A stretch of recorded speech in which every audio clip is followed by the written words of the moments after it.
Jesús derogó el clero profesional, pero la Iglesia Católica hizo del sacerdote un asalariado especialmente elegido por Dios.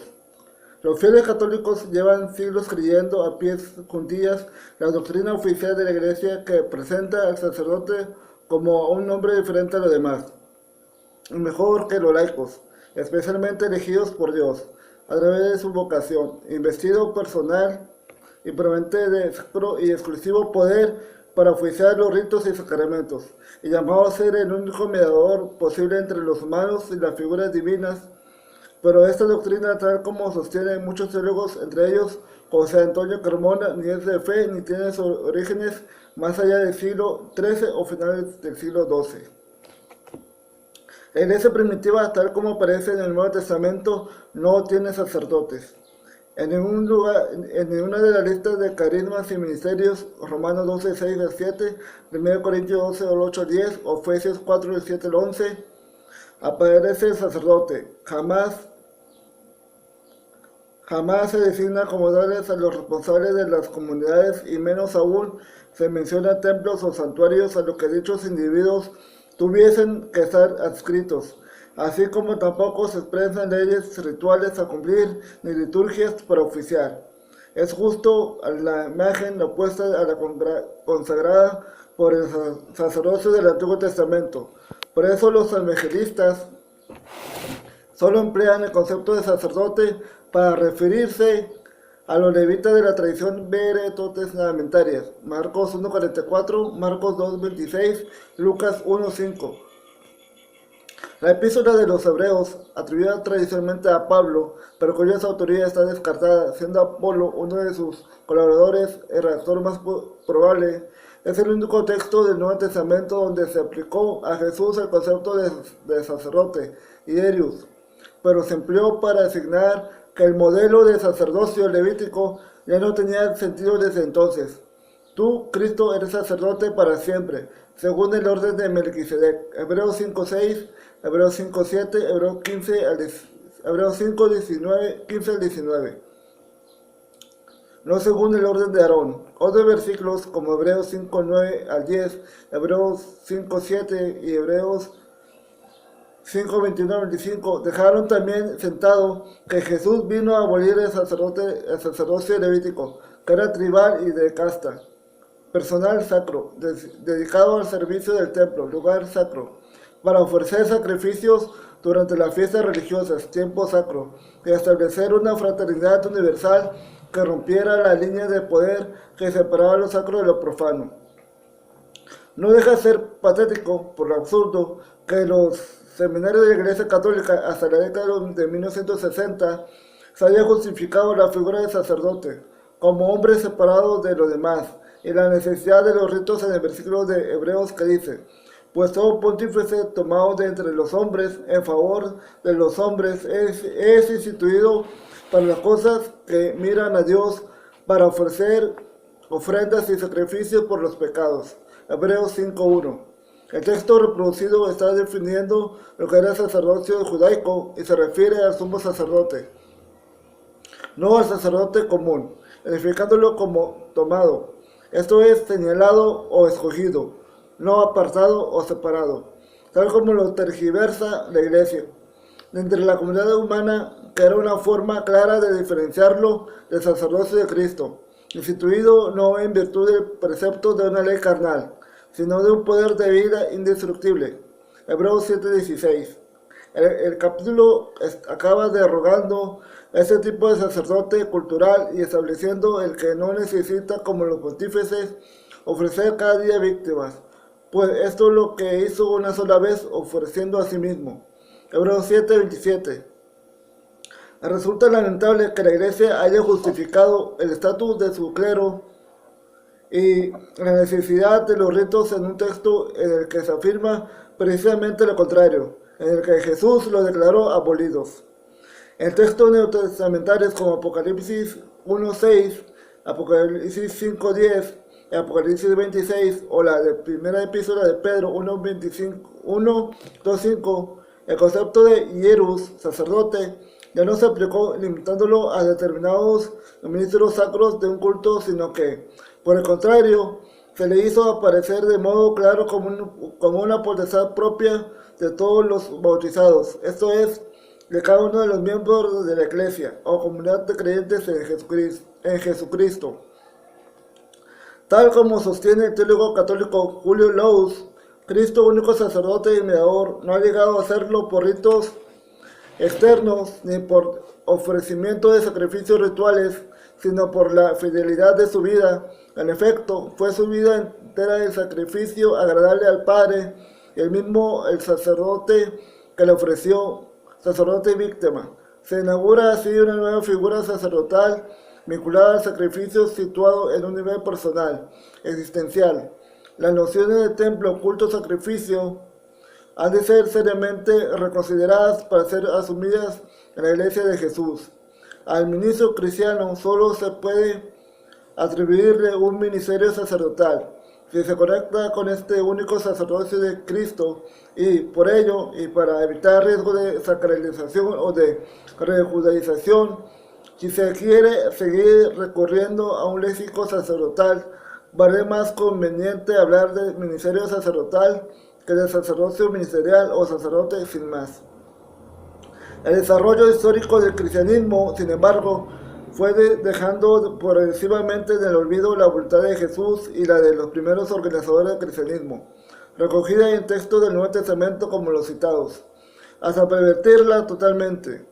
Fue, sin duda, por necesidad de organización y coordinación que todos los grupos cristianos, desde su origen, tuvieron que contar con algún tipo de organización y con personas conocidas como apóstoles, profetas, maestros, pastores, evangelistas u otras denominaciones, que asumían un papel principal en las diferentes tareas a realizar. En toda comunidad, iglesia, deriva de los apóstoles, esto es, del cariz judío-cristiano, la presidencia del colectivo la retenía un colegio de presbíteros, según el modelo colegial de las sinagogas judías. Pero no tardó en aparecer la figura del obispo o episcopoi, vigilante o supervisor, que, al menos durante la primera época, no fue un cargo con atributos diferentes respecto a los diáconos o administradores. Filipenses 1:1. Y los presbíteros, Tito 1:5-7, Hechos 20:17, Hechos 20:28, 1 Pedro 1:5 del 1 al 2. Y que,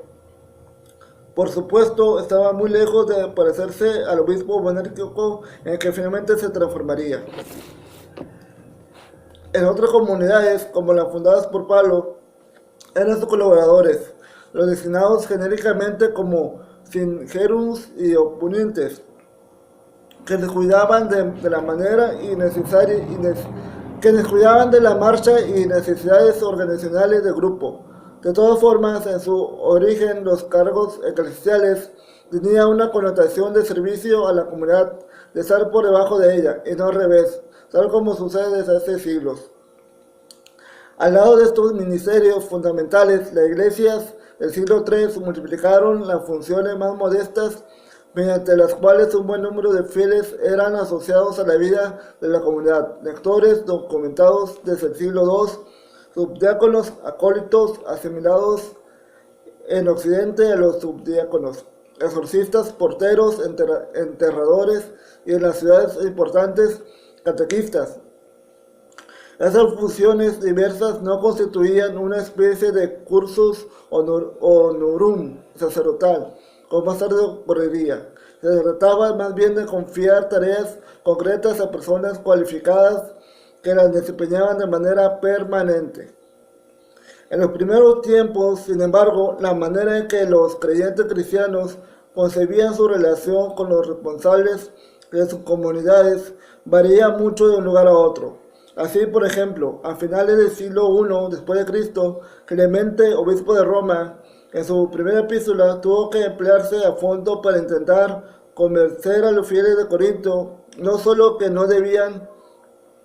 prescindir de sus dirigentes, sino que además era obligación suya a mantenerlos para sus propósitos. Clemente tuvo que recurrir al modelo de sacerdocio y sacerdote bíblico, el prototipo levítico que Jesús, según el Nuevo Testamento, declaró abolido. para situar en él la raíz desde la que arrancaba la misión y justificación del clero cristiano. Por el contrario, un poco más tarde, hacia el año 110 después de Cristo, otra carta, esta de Ignacio, obispo de Antioquía, muestra que aquella iglesia existía el cargo de obispo único y que se estaba revestido de la máxima autoridad ante la asamblea de fieles y era acreedor de un respeto propio del mismo Dios. De estos días, sin embargo, fue fortaleciéndose la tendencia a constituir jerarquías eclesiásticas que hacia finales del siglo II y comienzos del siglo III acabaron por ser habituales en casi todos lados, estando conformadas por un obispo local y sus respectivos presbíteros o ancianos y diáconos, los designados por la comunidad para servir en un cargo eclesial era previamente ordinati, a través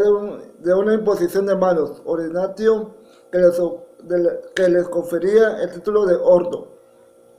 El ordo, en realidad, era una institución del Imperio Romano, que tenía tres títulos: el ordo centatorum, aplicado a senadores y gobernantes en general; el ordo equitum, usado para los caballeros y nobles; y el ordo plebeius, que designaba al pueblo llano a los plebeyos. Que los responsables cristianos del siglo III después de Cristo comenzaron a aplicarse a sí mismos para distinguir como ordo a los ministros. Cada vez eran menos ministures y más manigester frente al resto de la comunidad, denominada plebes. Al concepto de ordo, que equiparaba a los ministros con notables y los situaba por encima de la iglesia,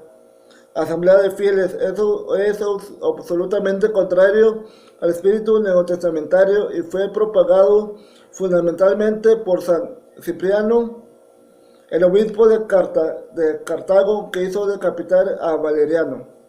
El paso siguiente fue sacralizar a los ministros. Para ello, de la mano de San Cipriano, se les comenzó a denominar como sacerdotes, según el concepto de sacerdocio hebreo del Antiguo Testamento. La consecuencia inmediata fue anular de hecho la revolución social y religiosa que en este aspecto había aportado el Nuevo Testamento, y forzar que en adelante los sacerdotes cristianos católicos fuesen considerados personas consagradas, esto es distintas y separadas del resto de los fieles. En general, el término sacerdote no se aplicó habitualmente a los ministros hasta después del Concilio de Nicea, en el 325, y no se impuso mayoritariamente hasta el siglo V. Primero se empleó en referencia a los obispos y luego a los presbíteros. Pero, tal como hemos apuntado, y contrariamente a lo que es creencia general entre la gran mayoría de los católicos, en una evidencia histórica irrefutable a la afirmación del dominico y gran teólogo belga Edward Schollenberger, en el sentido de que no puede decirse que los obispos, presbíteros y diáconos han sido instituidos por Cristo, son una evolución. Es a partir de la segunda mitad del siglo II que tenemos el episcopado, el presbiteriado y el conado como existen hoy. En los documentos del Vaticano II, ya lo había insinuado el Concilio de Trento, no se dice ya que son una institución de Cristo. El Concilio de Trento utilizó la expresión por disposición divina, es decir, que habían evolucionado históricamente por la acción de Dios. Trento corrigió la expresión por institución divina, prefiriendo la expresión por disposición divina. El Vaticano II ha elegido una tercera expresión, desde antiguo, es decir, desde la antigüedad, porque de hecho la articulación jerárquica de la Iglesia ha evolucionado siguiendo leyes sociológicas. Se requiere una desvergüenza formidable para admitir durante 20 siglos que el sacerdocio había sido instituido por Jesús, con el paso intermedio dado en el siglo XVI de considerarlo un arreglo inspirado por Dios, y finalmente, sin sonojo ninguno, reconocer que no fue más que una mera cuestión administrativa que devino costumbre, una confesión de engaño que obviamente pocos han llegado a conocer al margen de los teólogos, ya que la Iglesia Católica, ante la masa de fieles, ha seguido arropando a su clero con el sello de la divinidad. En el primer siglo del cristianismo, la Eucaristía, eje litúrgico central de esta fe, podría ser presidida por cualquier razón, y también por mujeres. Pero progresivamente, a partir del siglo V, la costumbre fue excediendo la presencia de la misa a un ministro profesional, de modo que el ministerio sacerdotal empezó a crecer sobre la estructura social administrativa que se denomina a sí misma sucesora de los apóstoles, pero que no se basa en la apostolicidad evangélica, en lugar de hacerlo a partir del acto sacramental básico, la Eucaristía. A pesar de todo, durante el primer milenio aún se mantuvo vigente el principio enunciado por San León Magno: el que ha de presidir a todos debe ser elegido por todos. Es decir, que solo la comunidad tenía potestad para elegir o deponer a sus líderes religiosos. En los días de San Cipriano de Cartago era comúnmente aceptado que cada comunidad cristiana tenía potestad por derecho divino para elegir a sus propios ministros, y en caso de que se comportaran de manera indigna, también estaban facultados para expulsarles, incluyendo a los mismos obispos. Esta concepción que la primitiva iglesia cristiana tenía de sí misma, ser una comunidad de Jesús, fue ampliamente ratificada durante los siglos siguientes. Así, por ejemplo, resulta fundamental recordar el canon sexto del Concilio de Calcedonia, que fue bien claro al estipular que nadie puede ser ordenado de manera absoluta a polimenos, ni sacerdote ni diácono, si no se le ha asignado claramente a una comunidad local. Eso significaba que cada comunidad cristiana elegía a uno de sus miembros para ejercer como pastor, y solo entonces podía ser ratificado oficialmente mediante la ordenación y imposición de manos. Lo contrario, que a un sacerdote le viniese impuesto desde el poder institucional como mediador sacro, resulta absolutamente herético. Un sello que stricto sensu debe ser aplicado hoy a la fábrica de curas que son los seminarios. En estos días, el centro de la iglesia aún estaba a la comunidad de fieles, pero a partir del siglo XVI y XVII, los creyentes quedaron absolutamente relegados. El Papa Gregorio VII, influido por su pasado como monje de Cluny, reservó el nombramiento de obispos al Papa y al sacerdote, y el de sacerdotes a los obispos. En el Concilio III de Letrán, que también puso los cimientos de la Inquisición, el Papa Alejandro III formó una interpretación restringida del canon sexto de Calcedonia y cambió el original Titulus ad Ecclesiae. Nadie puede ser ordenado si no es para una iglesia concreta que así lo demande previamente, por el beneficium. Nadie puede ser ordenado sin una manifestación, salario gestionado por la propia iglesia que garantice su sustento. Con este paso, la Iglesia Católica traicionó absolutamente el Evangelio, y al priorizar los criterios económicos y jurídicos sobre los teológicos, daba el paso decisivo para asegurar la exclusividad en el nombramiento, formación y el control del clero. Poco después, en el Concilio IV de Letrán, el Papa Inocencio III cerró el ciclo al decretar que la Eucaristía ya no puede ser celebrada por nadie que no fuese un sacerdote válida y lícitamente ordenado. Habían nacido así los exclusivistas de